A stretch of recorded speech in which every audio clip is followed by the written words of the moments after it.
The elevator doors opened twice. The first time, it was normal. The second time, the hallway outside wasn't there anymore. I remember staring at the opening with my hand frozen over the emergency button while the elevator hummed softly behind me. No apartment lights, no exit signs, just a long gray corridor that looked unfinished, stretching farther than the building possibly could. And standing near the end of it was a man staring directly at me. He already knew my name. The worst part, I'd never seen him before in my life. My name's Eric Lotson.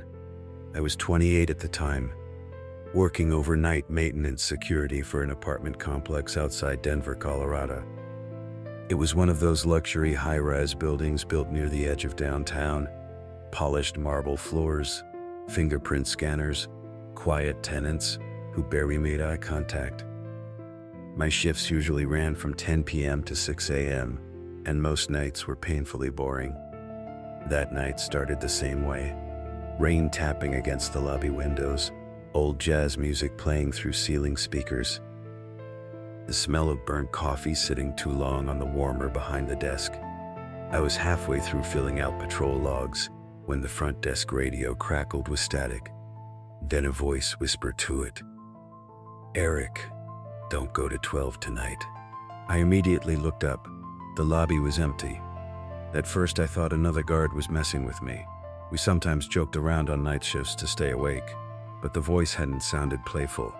It sounded close, low, like somebody speaking directly into my ear through a bad phone connection. That's when I noticed something worse. The radio light wasn't even on. No active transmission. I grabbed a handset anyway. "Central, say again." Nothing answered. Just static.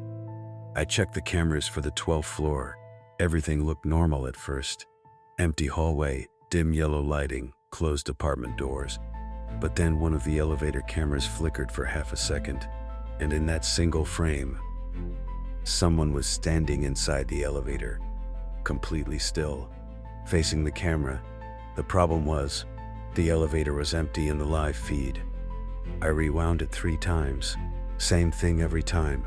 One frame, one man, dark coat, pale face, standing inches from the camera lens like he knew exactly where it was. I should have reported it. Instead, I convinced myself it was a glitch. Around 12:40 a.m., I started my usual patrol route through the building. Basement first, then parking garage, then each residential floor. Normal routine, predictable, safe. Or at least it used to feel safe. The elevator ride to floor 7 was fine, same with 8, same with 9. But when I pressed 12, the elevator skipped it completely. Straight to 14. I frowned and pressed 12 again while the doors closed. This time the elevator lights dimmed slightly, not fully, just enough to notice. And then it happened again. The display panel changed. Not 12. I stared at the glowing number while my stomach tightened. This building didn't have a 13th floor. Most luxury apartments skipped it for superstition. The buttons went from 12 straight to 14. I knew that because tenants complained about it all the time. But now, the number 13 was glowing softly above the doors. The elevator stopped. Bing. The door slid open. That's when I saw the hallway. Long, gray, silent, not part of the building. No paintings, no carpet, no apartment numbers. Just unfinished concrete walls, stretching into darkness beneath flickering fluorescent lights.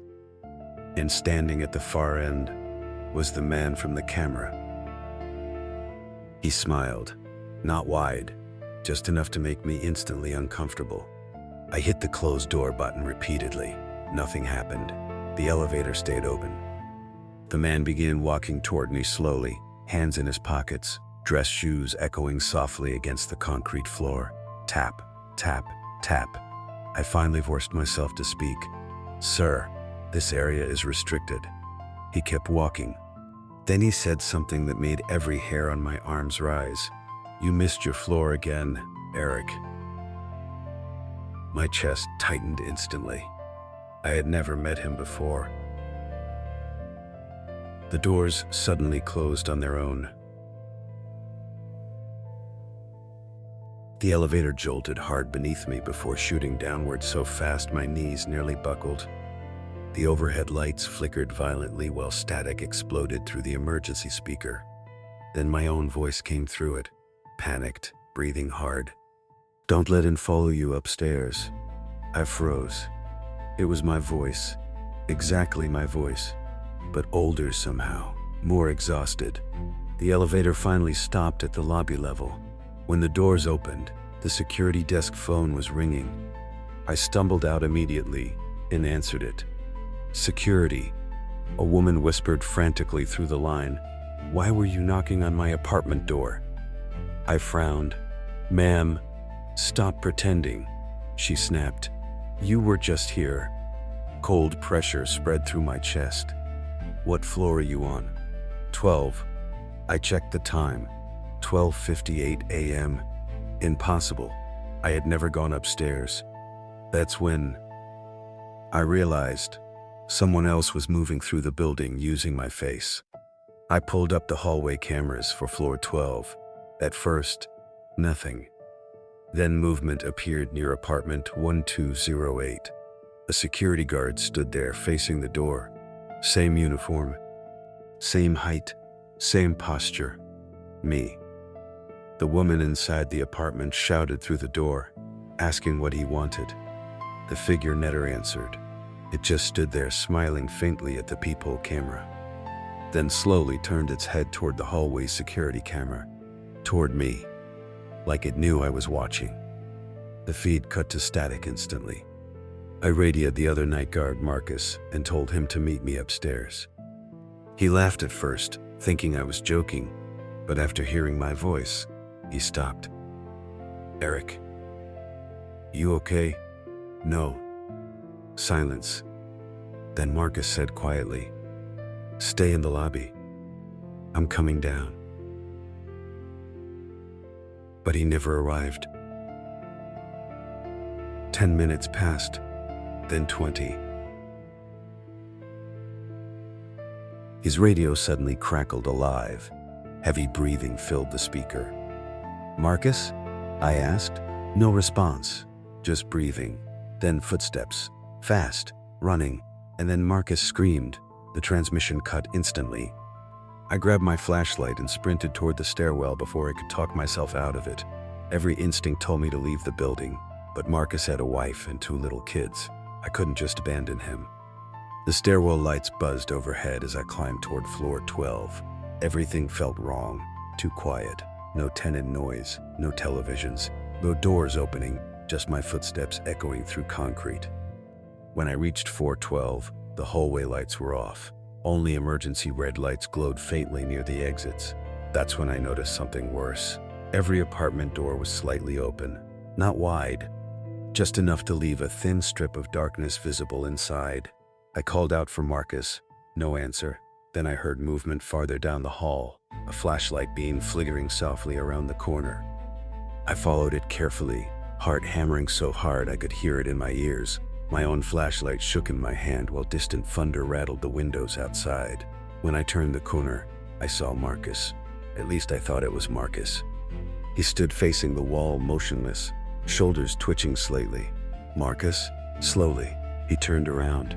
His eyes immediately locked onto mine, and my stomach dropped, because it wasn't Marcus, it was me.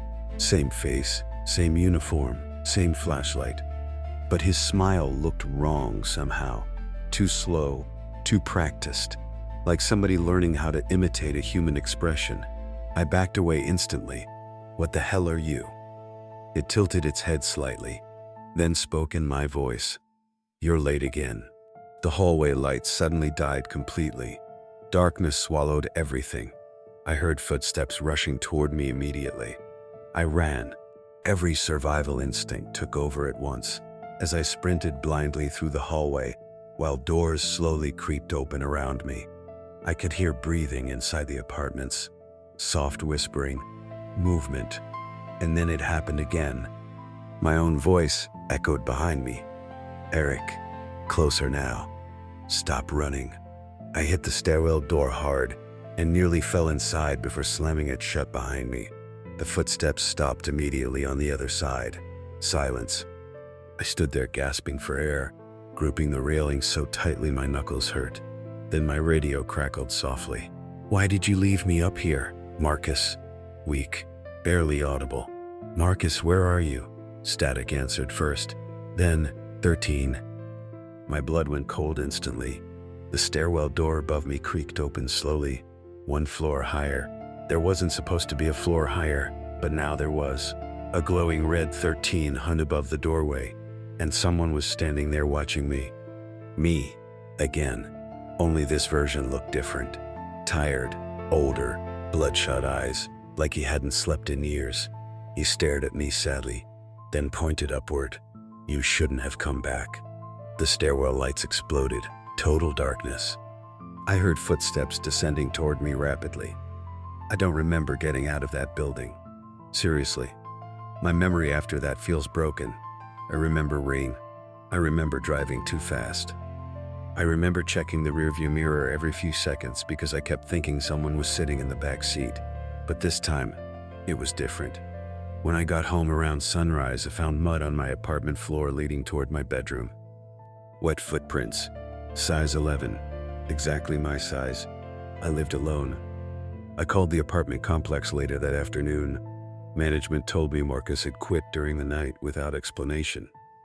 They said no incident reports existed, no emergency calls, no missing floor, nothing. And according to the elevator maintenance logs, the building had never recorded a 13th floor. I almost convinced myself it was exhaustion, stress, sleep deprivation. Until 3 nights later, I was sitting alone in my apartment watching television when my phone buzzed with an unknown number. A video message. No text. Just footage. Shaky elevator. Camera footage. Time-stamped from earlier that night. I opened it and immediately stopped breathing. It showed me standing inside an elevator, perfectly still, facing the camera, slowly smiling. Then the video zoomed past me toward the display panel above the doors. Floor 13. The doors opened, and before the video ended, I watched myself step out into the hallway willingly, like I'd finally found where I was supposed to go. The silhouette inside my car moved before I even touched the keys. I froze in the middle of the empty parking lot, staring through the rain-covered windshield while my heartbeat slammed against my ribs. The figure sat perfectly still in the driver's seat, with both hands resting on the steering wheel, like it had been waiting for me. Then the headlights turned on. My keys were still in my pocket. And slowly, impossibly, the person inside turned its head toward me. My name's Ethan Cole. I was 33 years old, normally working overnight security at Iron Ridge National Park in Oregon. Most of my shifts involved checking locked camp garden gates, patrolling maintenance roads, and dealing with the occasional drunk camper wandering somewhere they shouldn't be. Nothing exciting ever happened out there. At least, that's what I used to think. The night this happened started with heavy fog rolling through the mountains around midnight. Visibility near the South Ranger Station was terrible.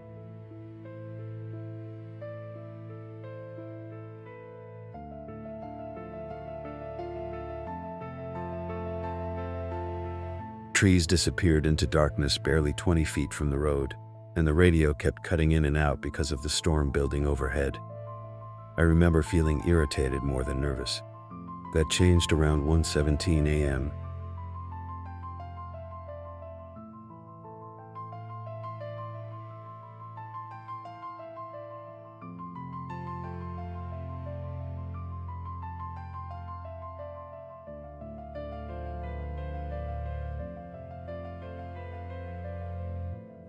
Dispatch radioed me about motion alerts near the abandoned Pine Watch campground. An old section of the park closed after landslides years earlier. Nobody was supposed to be anywhere near it. The gates had been chained shut for months, but somebody had opened them. That's when I noticed something worse. The chain hadn't been cut. It was unlocked. I parked beside the gate and stepped out into freezing rain with my flashlight and patrol radio. The campground beyond looked dead. Empty picnic tables, rusted fire pits filled with rainwater, torn warning signs swaying gently in the wind. Then my flashlight landed on fresh tire tracks. Someone had driven in recently. I called dispatch immediately. Unit 7, entering pin watch for inspection. Static crackled through the speaker. Then a voice answered. Don't go alone. The voice sounded almost normal, except dispatch never used my first name. Ethan, leave. I grabbed the radio tighter. Dispatch? Nothing came back except static. But this time, it was different. I heard another patrol radio somewhere deeper in the campground, close enough to hear clearly. Somebody else repeated my exact transmission. Unit 7, entering pine watch for inspection. My stomach tightened instantly. I killed my flashlight for a second and listened carefully through the rain. Somewhere beyond the cabins, boots crunched softly against wet gravel. Not approaching. Circling, I moved deeper into the campground slowly, sweeping my flashlight across the empty sites. Most cabins were boarded shut, but one near the back had its door slightly open. Warm yellow light flickered faintly inside. I approached carefully. The smell hit me first. Fresh coffee. Someone was there. Park security, I shouted. Come outside. No response. I pushed the cabin door open with one hand while keeping the flashlight raised. The inside looked wrong immediately. Dust covered everything except the kitchen table. 2 coffee mugs sat there, one still steaming. Across from it sat an old park map with circles drawn around ranger stations throughout the forest. My flashlight moved lower slowly, toward the bottom of the map, toward my name, written repeatedly in black marker. Ethan, Ethan, Ethan, over and over. That's when I noticed something worse. A patrol jacket hung beside the doorway. Mine. Same security patch, same flashlight clipped to the chest strap, same initials stitched above the pocket, EC. I backed out of the cabin instantly. Then I heard my car alarm, one sharp chirp through the rain, far behind me. I turned immediately toward the parking area near the gate. Through the fog, I saw headlights glowing faintly between trees. My patrol vehicle, engine running. I sprinted back through the campground as fast as I could. Mud splashed up my legs while rain hammered against my jacket hood. Halfway there, the radio on my shoulder crackled loudly, and somebody whispered directly into it. He saw the map. I stopped running. The voice was mine. Not similar, not close. Mine. Then it happened again. My flashlight beam called movement between the cabins to my left. A man standing completely still beneath the rain, wearing my patrol uniform. For one horrible second, my brain actually refused to process what I was seeing. Same height, same build, same beard. Even the scar near my chin looked identical beneath the flashlight glow. But the smile was wrong. Too wide, too calm. The figure slowly lifted a finger to its lips, then stepped backward into darkness. I ran harder after that. By the time I reached the parking lot, my patrol SUV sat exactly where I left it. Engine off, headlights dark, driver's side door closed. Everything looked normal again, until I reached the window.